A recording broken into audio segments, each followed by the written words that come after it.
Au coup de sifflet final de ce match contre les Éperviers, le Burkina Faso peut nourrir des regrets malgré la victoire. Il y avait de la place pour obtenir un score plus large et tuer tout suspense au match retour. Mais le problème du football aussi, c'est ce que tu as marqué, c'est ça qui t'appartient.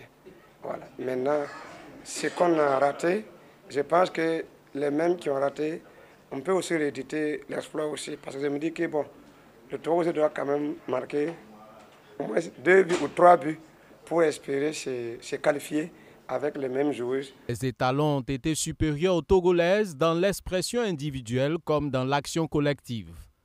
Mais les filles de Pascal Sawadogo vont commettre des erreurs dans la finition, surtout en première période.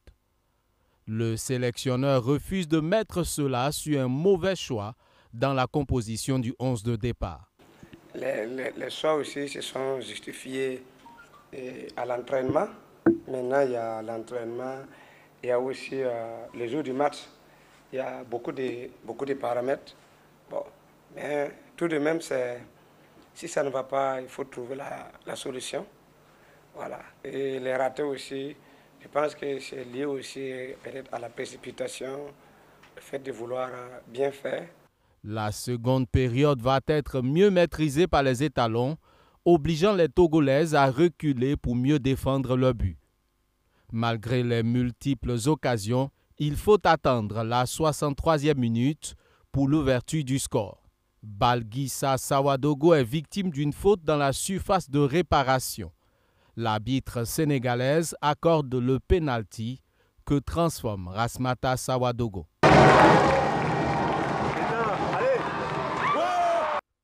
Réduite à 10 à la 70e minute, avec l'expulsion de Ramata Atoukou, les Éperviers craquent encore à la 90e minute en concédant un second pénalty.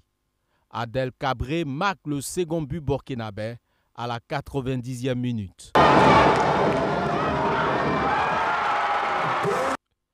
2-0 pour le Burkina Faso au coup de sifflet final. Pour l'entraîneur des Éperviers, son équipe a perdu la bataille, mais pas la guerre. La remontada est possible. Ce n'est qu'une première partie du combat. Il reste la seconde partie. Et nous allons nous aménager pour aussi damer le pignon aux étalons à Lomé.